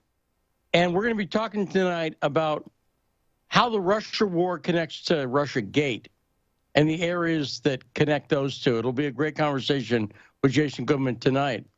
And I want to get to the callers, 202-521-1320. Let me say, also, we're 105.5 FM, AM 1390 in Washington, D.C. Let's go to, thanks for waiting, David from New York. What's on your mind, sir? Hi, yes. I'd like to take a look at how the sanctions will affect the average person in Russia, and then contrast that with the situation with the average person in the United States. In Russia, let's consider three aspects. The cost of rent, largely not affected as far as I can see. I don't see any reason affected. The cost of food, some impact, probably not all that much, because Russia produces a lot of food. The cost of energy, well, that's a big thing. But if I were Putin, I would announce a subsidy for an energy subsidy for the citizens of Russia, which will mitigate that thing. Now let's go to the United States. The cost of rents, even before this situation, have already skyrocketed across the United States for the average person. The cost of food has gone up even before this for the average person, and it's liable to get a lot worse. The cost of energy, well, I don't see Biden subsidizing energy costs for the average person in the United States. So it looks like the sanctions are going to hurt the U.S. worse than at the average person level, not necessarily at the business level, but at the average person level. It's going to hurt U.S. citizens worse than Russia. That's my comment. But, David, don't worry about that, because as we have in the clips that we'll play in a second, Joe Biden's building 500,000 charging stations for electric vehicles, so everything's all taken care of. You heard that, right, Carmine? Oh, God. He's right, Dave's right. Right, and so don't worry about that $9 a gallon gas that you'll be paying for. So you know what I like, Lee? Yeah. You know what I like? I like a dish called tripe. Have you ever heard of it? Sure, yeah. Italians, we make it. It's an old school, old world dish. So back when I was a kid, we called it peasant food because it was cheap, right? Well, it's become a delicacy, and it got more expensive over the years. A month ago, I was paying $5 a pound for it. Okay, and you need about 5 pounds to make a nice dish, a nice bowl, a nice pot of it, right? So I was paying $5 a pound. It is now about $10 a pound. It's just about doubled in a month. So the only thing I got going for me, I used to be the head of a household. I had a wife and I had 4 kids living with me. Now it's me. So when I buy a pack of bacon, and I buy the thick stuff, the good stuff, a pound of bacon lasts me about a week at this point. Really? Yeah. And that's you having 2. Why, is that too much or too little? I eat like a half a pound in a shot, bro. What's that? I eat a half a pound at a time. No, I use like 2 slices. I'll make a sandwich, or I'll make breakfast sandwich or something. Or I'll use it as a base to cook, onions and stuff in there to get stuff going. Oh, yeah. It's a good way to generate a pan full of hot oil to cook other stuff like onions or garlic. You know what I'm talking about. Correct. You're Italian. You can tell me if I'm wrong on this. I like bacon, actually. When I start pasta, I'll often start pasta that way. If I'm going to do a sauce or something. Is that wrong? No. I've never done it, but what we do is a lot of times Italians, we would cook pork bones and in the oil and then cook the sauce on top of that. So it's not much different. And you're using pork for the flavor. And I'm not using maple bacon. I'm not stupid. Correct. You got to use just regular bacon. But yeah, you're using pork. It's normal. Hickory smoked bacon. And I like the way, if I cut it up a little bit, like even an Alfredo sauce or something like that, I like it. It's just American pancetta. That's a good way to put it. There you go. Well said, sir. Okay, so let's talk about the State of the Union address. And we got a lot of clips, so I want to start. Just do these in any order you want to, Saul, our command and control person. Do these in any order you want. Control, I picture a helmet on his head. He may have one. It's possible. But let's start with the first clip, shall we? The most fundamental right in America is the right to vote and have it counted. And look, it's under assault. In state after state, new laws have been passed. Not only to suppress the vote, we've been there before, but to subvert the entire election. We can't let this happen. Tonight I call on the Senate to pass the Freedom to Vote Act, pass the John Lewis Act, Voting Rights Act. And while you're at it, pass the Disclose Act so Americans know who's funding our election. Now, here's what I want to know, Carmine. Why was no one booing? If you were in the audience and you were an elected representative, I would have booed at that point because that is subverting democracy.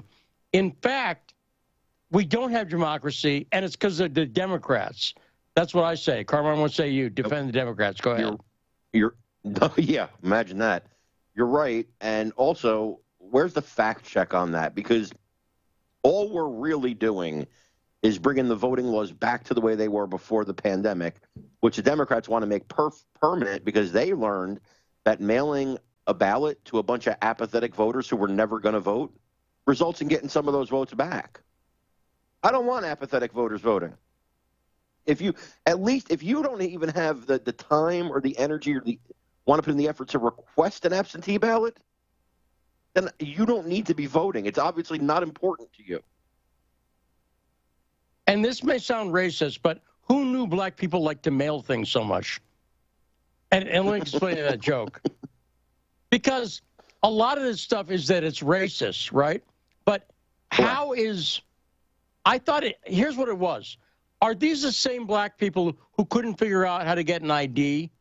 Remember that? Exactly. That was the line. Yeah. They couldn't... Black people can't figure out how to get driver's licenses so they can show ID if they show up. But do you know what? They love to mail things. The brothers love to mail. Kind of a mixed message there. Because when your argument for everything is that it's racism, you don't really have to try to make sense of it. That's their argument for everything. Do you know who they're trying to appeal to? It's not African Americans. It's anonymous Americans. Mm-hmm. The reason they like the mail-in ballots is they're impossible to verify, right? And then we had to refund before we could have asked him if he liked to mail things. Yes. And also, what happened? Ridiculous. And also, what happened? What's the deal with? I thought election day was a day. Thank you. Oh my God! Somebody finally said it. I've been screaming this for the better part of a decade. Why don't we have election month? What is going on here? Do you know what? It's the basketball playoff season. March Madness. I have a theory. March Madness should not run into October. Does that make sense? Like, it's yes. March Madness. Election day is the day that you vote. Yeah. And it's not racist to say that's the day you're supposed to vote. This early voting thing how they were able to get away with it for so long, and now things happen.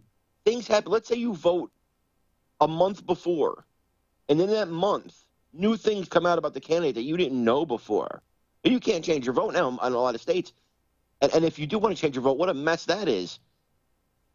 It's supposed to be election day, one day. I think in the course of this, I just realized, Carmine, I just realized a way to solve this problem, okay? The way to solve this problem is mail-in driver's licenses. Think about it. So if you could get your driver's license sent to you by mail, then you would take all the black people who apparently love mailing stuff, and then they'd have driver's licenses. Then they could show up. So we've solved all the problems at once. Does that make sense? We could solve another problem here. I've heard the argument, make Election Day a holiday. Okay, I'll make Election Day a holiday. We'll do that. And you can only vote that day. Fair trade? Bet you they won't do it. Why are they so obsessed with early voting and 24-hour voting and drop boxes? How the hell much easier do you want to make it? How much easier? Hey, how about we Democrats just vote for you? We just vote for you.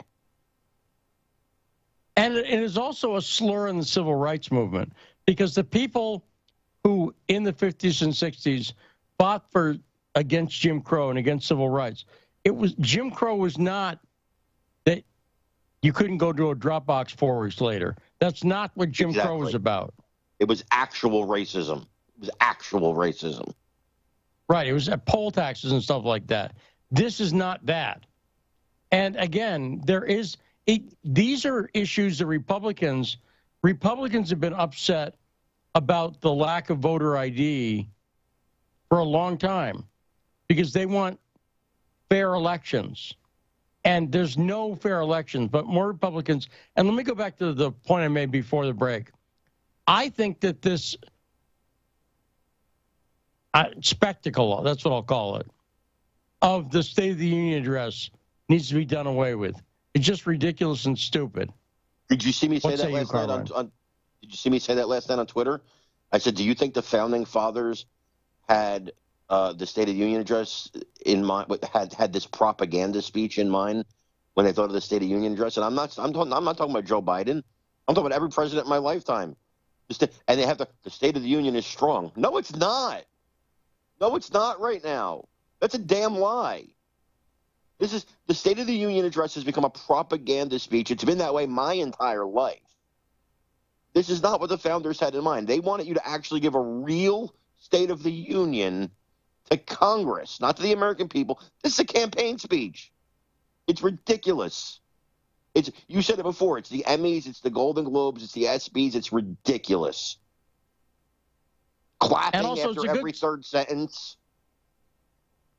It's a good speech to listen to. I don't know how they do the audio on this, but through headphones, because literally it's only applause from half the audience, usually, yes. Unless you're pro-war, then everybody's applauding. Yes. Yeah. But otherwise, it's like the Beatles' early albums. Everything's hard panned. You ever tried that? On the Beatles' early albums, if you pan it all the way one side, all the vocals are on one side and all the instrumentals on the other. Really? Yeah. Listen to the early Beatles. They got better at it, but that was common to have the vocals all on one side, the instruments all on the other. Pete Townsend from The Who said at the time in the 60s, he said, if you just listen to the instrumentals, it's not very good. But that was him dissing the Beatles. But on the other hand, he was playing in a band with Keith Moon and John Entwistle, so there you go. 202-521-1320 is the number if anyone wants to call before the end of the show. We got more clips, though. Let's play the next clip. Command and control, please. Because I lost somebody. But I also know this. Because of the progress we've made, because of your resilience and the tools that we have been provided by this Congress, tonight I can say we're moving forward safely back to more normal routines. We've reached a new moment in the fight against COVID-19, where severe cases are down to a level not seen since July of last year. Just a few days ago, the Center for Disease Control and Prevention issued a new mask guidelines.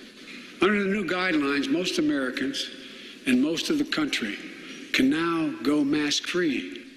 And based on projections, more of the country will reach a point across the next couple of weeks.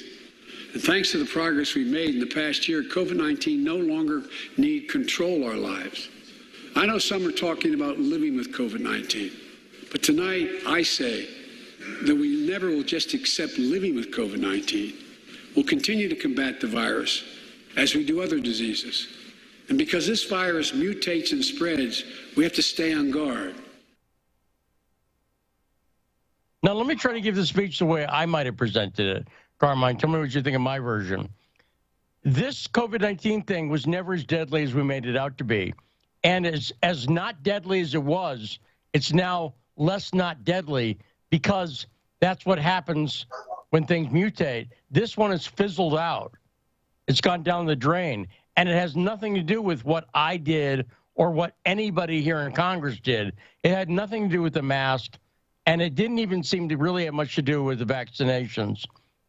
What happened was this thing fizzled. There we go. What say you, Carmine? How's my summary?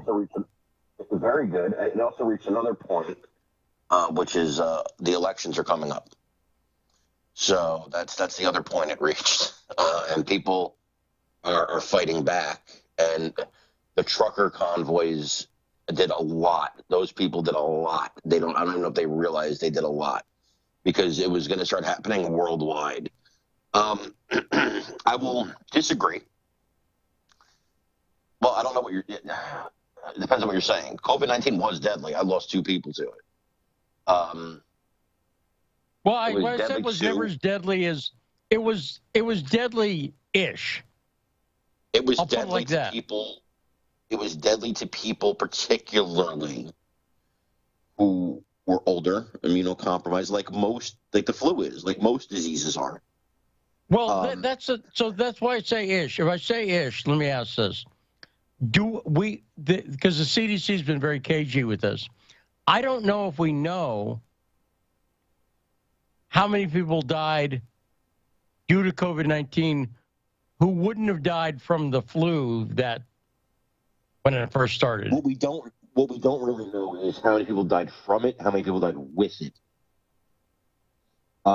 Knowing people that work in hospitals, I will tell you though that there was a point when it was really bad. It was worse than the flu. It was bad, bro. It was bad. But here's what else I know.